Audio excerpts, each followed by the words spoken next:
नमस्कार मैत्रिणींनो, कशा आहेत? छानच राहा, छान छान व्हिडिओ पाहत जा.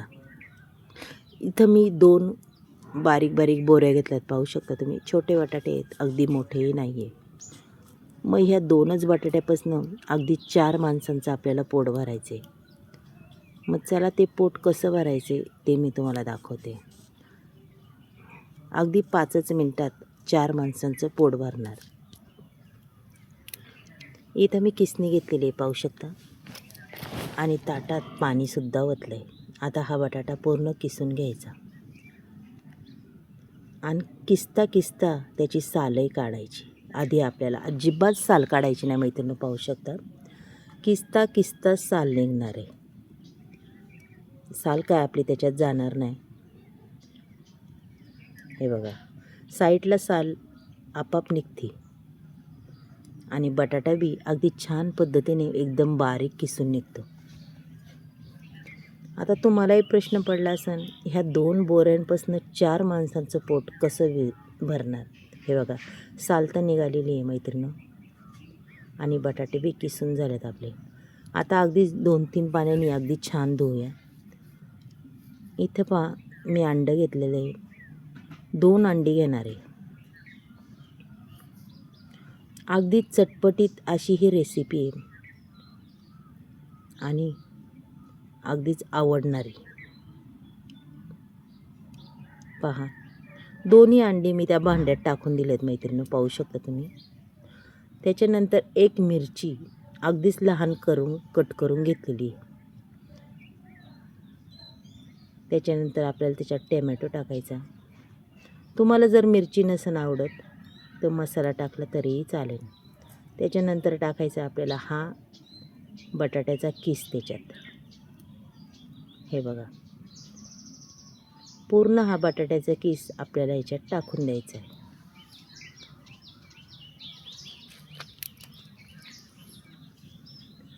संपूर्ण किस मी टाकून दिला आहे. अजूनही काय आपल्याला टाकायचे त्याच्यात. मग टाकायची मुठभर कोथिंबीर. मैत्रिणी, व्हिडिओ खूप खास आहे बरं का. संपूर्ण पहा की तुम्हालाही सुचेल की असं वेगवेगळं काय काय बनवायचं.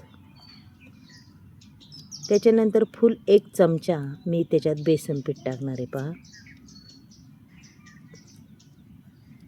याच्यापेक्षा जास्त काही टाकणार नाही आहे. आता थोडीशी हळद टाकायची नकळत. त्याच्यानंतर धना पावडरही टाकायची, बेडकी मिरची पावडर आणि टाकायचा आहे थोडासा चवीपुरता मटण मसाला. आणि अगदीच नकळत कांदा लसूण मसाला टाकला, जास्त बी नाही पहा मैत्रिणी. आणि नकळत थोडंसं मीठ टाकायचं. अंड्यामध्ये कधीच मीठ जास्त टाकायचं नाही आहे. चला, आता हे पूर्ण बेटर आपण मिक्स करून घेऊया. बघा, अजिबात त्याच्यात गुठळी वगैरे राहिली नाही पाहिजे. अशा पद्धतीने आपल्याला हे मिक्स करून घ्यायचं आहे. मैत्रिणींनो, बेटर अगदी घट्ट आहे. मी त्याच्यात पाणीही यूज करणार आहे, पाहू शकता तुम्ही. पाणी यूज करून हलवलेलं आहे. आता इथं पॅन ठेवलेला आहे. तेलही अगदी छान पद्धतीने तापत आलेलं आहे आपलं, पाहू शकता. आणि आपल्याला गॅस हा लहानच ठेवायचा आहे, अजिबात वाढवायचा नाही आहे. बघा,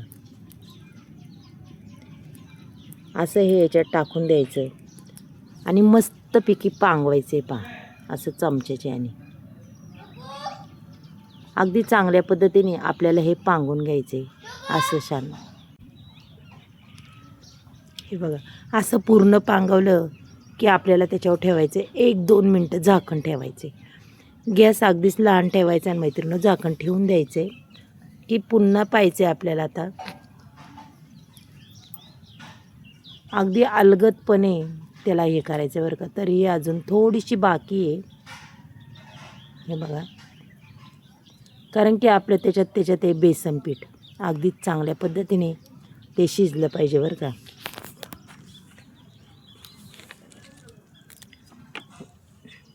हे बघा, थोडासा तुकडा झाला तरी काही प्रॉब्लेम नाही आहे. आता मी याच्यावर पुन्हा झाकण ठेवणार आहे बरं का मैत्रिणींनो. पहा, आणि अगदीच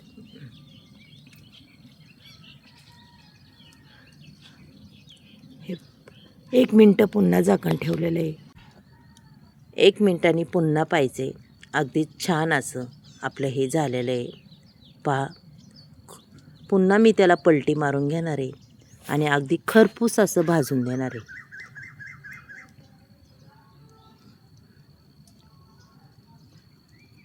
मग याच्यामध्येच अगदी 4 माणसांचं पोट तर नक्कीच भरणार आणि एक भाकर तर नक्कीच खाणार. एवढं सुंदर हे अप्रतिम असं खायला बी चवदार लागतं बघा आणि चटपटीत. मैत्रिणींनो, आजची रेसिपी जर तुम्हाला आवडली असेल तर नक्कीच एक लाईक, एक सबस्क्राईब करा आणि एकदा अशी रेसिपी नक्कीच करून पहा. चला आता हे पूर्ण मी असं हे ताटात काढून घेते पहा.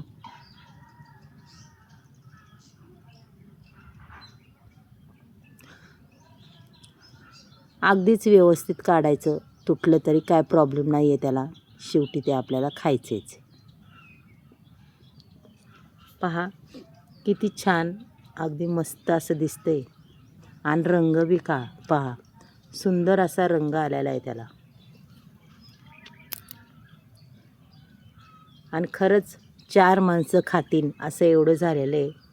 आणि कधी बी घाईच्या कामात काय करायचं म्हणल्यावर असं बनवायचं मैत्रिणींनो. आणि अगदीच अशी छान मस्त डिश बनवा आणि खायला घाला. बाय.